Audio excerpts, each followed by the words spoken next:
सहिष्णु बनने का सबसे बड़ा तरीका है भगवान को निरालंबी ध्यान करो। मात भगवान का कुछ भी कोई गुण का ध्यान नहीं करना, मात उनकी वर्तमान पर्याय का ध्यान करना,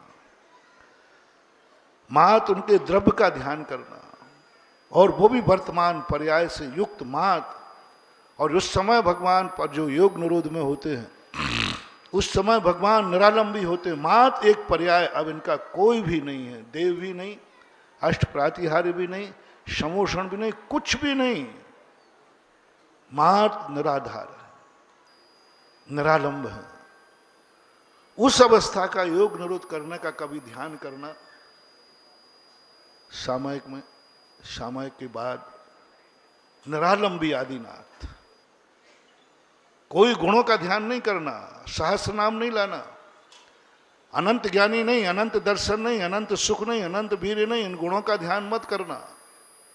इन गुणों का ध्यान करते ही वो तुम्हारी सहिष्णुता कायम नहीं होगी, वो तुम्हारी विल पावर नहीं जागेगा, स्वशक्ति जागरण नहीं होगा। अनंत ज्ञानी है ये ऐसा ज्ञान नहीं करना। अनंत दर्शन है, अनंत सुख है, अनंत वीर है, ये सब उनके गौण कर दो। मात एक मात निरालंबी, मात निरालंबी। इस समय महाराज भगवान योग निरोध में है।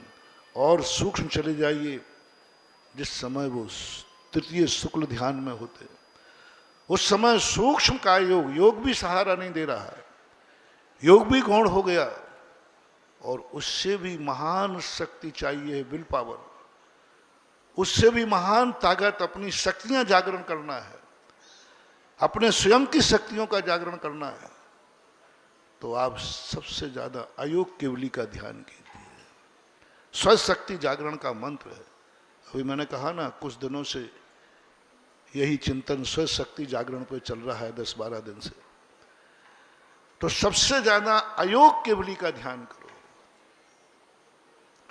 और अयोग केवली में कोई उनका शरीर नामकर्म भी खत्म हो गया, शरीर ने भी साथ देना बंद कर दिया।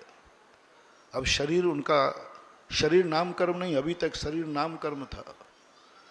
अब कोई भी कर्म, अभी साता वेदनी का ईर्यापत आश्रव चल रहा था, उस साता वेदनी के बल पर वो जिंदा थे। साता वेदनी के बल पर उनका सारा जो कुछ टिका था शब्द का 14वें गुणस्थान में साता वेदनी ने भी आश्रव रोक दिया। शरीर नामकर्म भी खत्म हो गया, कुछ नहीं, और अभी वो संसार में हैं। जब जितनी देर तुम कर सको अयोग केवली का कभी ध्यान करके देखना, आपके अंदर ऐसी लगेगा जैसे मैं एक किसी के सहारे की जरूरत नहीं, मेरा कोई कुछ बिगाड़ नहीं सकता, मुझे किसी आलम्बन की जरूरत नहीं, मैं हूँ अपने में स्वयं पूर्ण, पर कि मुझ में कुछ गंध नहीं।